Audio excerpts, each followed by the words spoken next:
Hello YouTube family, welcome back to my channel. If this is your first time here, my name is Sharida and welcome. And in today's video, we are going to get into more new releases for 2024. I know I just did this video, but guess what? It's about to be a whole new plethora of drops. So I just want to keep you in the know about what to expect in the world of fragrance.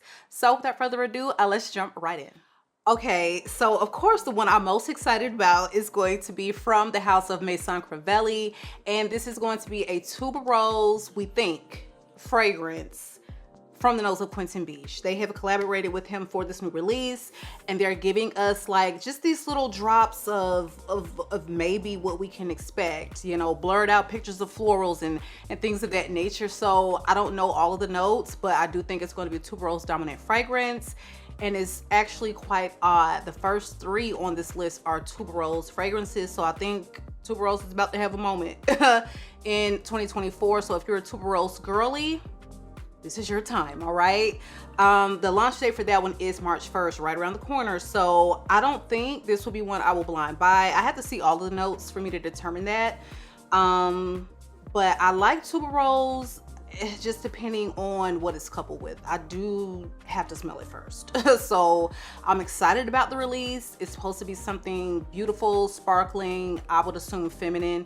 So very excited about that one. So the second one, y'all already done blind bought it. I blind bought it. The bottle got me. The notes spoke to me. Okay. And so this is going to be a new release from the house of Alexander J. And this is Butterfly Gold. You guys, the bottles are gag worthy. Okay. Both of the Alexander J's that I have from the Art Nouveau collection are without the gold detailing. So this will be the first one with the gold. I'm super excited, but not even that they needed it. These bottles are like extremely stunning. So this one, you guys, tuberose neroli, supposed to be really about the juicy pear, but then you also have notes like hazelnut, milk. It's supposed to be really heavy on the vanilla, and I'm just like, sign me up. Sign me up. Yeah, I'm excited. So let me read you all of the official notes. So you have top notes of cardamom, bergamot, pink pepper, and pear. That just sounds so beautiful and like spicy, floral, a little sweet. It just sounds like a stunning fragrance. Okay. So middle notes are hazelnut, tuberose, neroli. Base notes of milk, vanilla, amber, musky, and woody notes. I will definitely be sharing my thoughts. And yeah, very excited about that one. So the third tuberose on this list is going to be from Givenchy. So we have another flanker to the L'Interdit line, and this is going to be L'Interdit Tuberose Noir. So this sounds definitely like a try before you buy, you guys. I don't know. Burnt tuberose is the top note. Then you have tuberose absolute, a quartet of orange blossom, and then you have base notes of patchouli, vetiver, and coffee pure extract CO2. Honey, I don't know what this is gonna smell like. Oh, I will just, yeah, I won't be blind buying it. I will not. But definitely interested to see, because this sounds like a very interesting lineup in the notes. Okay. All right. So next up is the Zara Rose collection. They've released 4 new fragrances, if I'm not mistaken, in this new drop. These are available. I've already seen a couple people online reviewing it. So if you're interested in these, get them, because you know when Zara drops certain fragrances that people, you know, kind of go ham over, they go viral, they really do sell out quickly. So the first one is Mystic Rose, and this sounds interesting because it has cranberry, rose, and amberwood. I don't think I have anything in my collection with cranberry. And it's funny because someone literally put a comment the other day saying that they wish that fragrance included more notes like cranberry and, you know, XYZ. She gave other notes, but I'm like, cranberry? That's very interesting. So I wonder if she has already experienced this particular scent. I don't know. Like, I never see that in fragrance much, and I don't have anything personally. So are there any cranberry lovers out there? Let me know. Drop a comment. Okay. All right. So the second one in the Rose collection is going to be Rose Tamaraire. Okay. So it's cherry, more cherry, plum, rose, floral mix, and woody notes. I don't don't know if that would be a dupe for something else. Probably. I have no idea what, because cherry and plum. But this is the thing now. Them Zara fragrances, the notes, please just go smell them, because you just never ever know what you are going to get from Zara fragrance by looking at the notes. All right, it could smell like something just completely left field. So the next one on this list is Rose Sincere.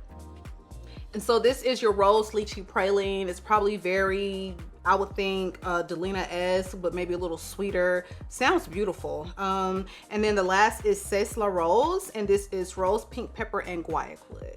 So who's interested in the new Zara Rose collection? I'm actually probably not going to pick anything up myself from this collection, because I have a ton of roses, and these don't necessarily intrigue me, but who knows? I'll probably stop in and smell them. If anything tickles my fancy, I will definitely bring her home. All right, so Chanel has dropped a new fragrance, or it's coming soon. I don't know which one, but this is going to be a part of their late exclusives line. So my Chanel girlies, listen up. So here are the notes. This is called Comet, like, I guess Comet, like a shooting comet.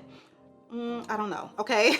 But it does have iris, cherry blossom, heliotrope, musk. Sounds like just classic Chanel, very everyday, like the whole dang house is everyday fragrances. I don't know, like very interesting business model. But I still don't have, I have one Chanel and I never wear it. Beige. I'm probably gonna declutter it today.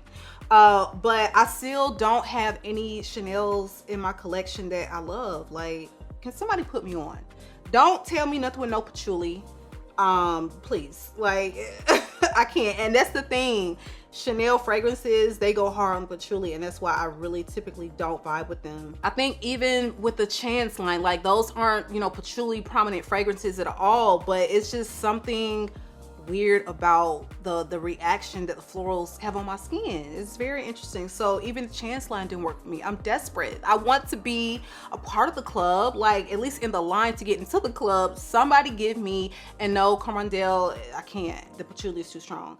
Send me something. I'm thinking I want to try Jersey, but send me some recommendations in the comments, y'all. Favorite Chanel fragrances that are not OD on patchouli. I'm open. I'm open, okay?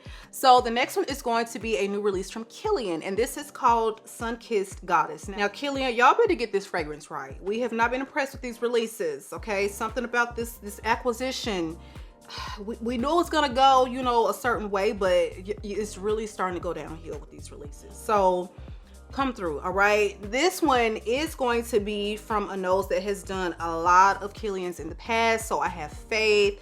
Perfumer Khalees Becker is the perfumer behind this, so she has done Love Don't Be Shy, Back to Black, Forbidden Games, many others. But listen, if she wanted to, she could give us a banger, and with these notes, this will be perfect for spring and summer, especially summer. So this one is very white floral, you know, balanced with a little yellow floral centric. So if that's your vibe, this is the time to listen up. If that's not your vibe, you probably want to try it before you buy it. So it opens with the top notes of bergamot, neroli, middle notes of tiare flower, ylang ylang, base notes of coconut, vanilla, labdanum, and guaiac. Now these notes are not anything that's probably going to change the world. We can look at this, probably get an idea of what it would smell like, but I do like the fact that they have the labdanum in there. That's going to add a little interest. I'm very interested to see what this smells like. I will probably start with the travel size or pop in and try to test it on skin first. Just because I've not been feeling the Kilian releases as of late, but I have hopes for this one because I love good tiare flower with some coconut and vanilla child. Next up is going to be AKRO East. Of course, the perfumer behind all of these are the master perfumer Olivier Cresp, and this is definitely Middle Eastern, very far east. Okay, so we have notes of raspberry, oud asafi. I've never heard of that. But I imagine it's strong. Then we have leather also in the mid, so very strong, probably very potent, you know, Middle Eastern vibe type scent. And then you just have base notes of ambroxan, so it's gonna be a room filler. It's gonna be a room filler. Of course, probably sounds like one that maybe leans a little masculine, but yeah, Very interesting. So yeah, and I still don't have a full bottle of an AKRO. I don't, you guys. I'm trying, but I still haven't found one that I just really love. So next up on this list are going to be two from the house of Gritti, and one sounds really delicious, promising. I'm very intrigued. Mango Oud and Supernova. So they both are oud fragrances, but Mango Oud sounds okay. We open with Guava Mango Neroli. What I need in my life is more guava, all right? So middle notes is osmanthus, ylang ylang coconut milk. Base notes, amber vanilla oud. Depending on how this oud is done, okay? I hope it's very much a supporting note and not just in your face, because this sounds absolutely divine. All of these notes sound so divine. It better be sweet and it better have a tolerable amount of oud that really makes it feminine leaning. We need that, all right? So the other one, Supernova, definitely sounds masculine leaning. Very, I mean, they named it right. It sounds very outer space, metallic, Supernova. So this has top notes of mineral notes, artemisia, and green pepper. Already just very interesting. Very interesting, very green and metallic, all right? Middle notes, ozone, gunpowder, and oud. Base notes, cashmere, gray amber, and more metallic notes. So it's gonna be smelling like still on amber, on oud, on I don't know what. Like this is gonna be very interesting. Y'all let me know. Y'all let me know, because it definitely doesn't sound like my cup of tea. But you know, Gritti, they like to keep it interesting with a lot of their scents. So yeah, some exciting releases, you guys, coming soon. You drop me a comment, let me know, has any of these piqued your interest? Are you intrigued? Do you want to see this series continue? Because it's nothing for me to come on here and let you know the newer fragrances coming out and that you need to keep your eyes peeled for. Yeah, so that is our video for today. Be sure that you are subscribed to the channel. Make sure notification bell is turned on, set to all. Last but not least, give the video a big thumbs up as it helps the channel to grow. It has been real. I love you all, YouTube, and I will catch you on the next one.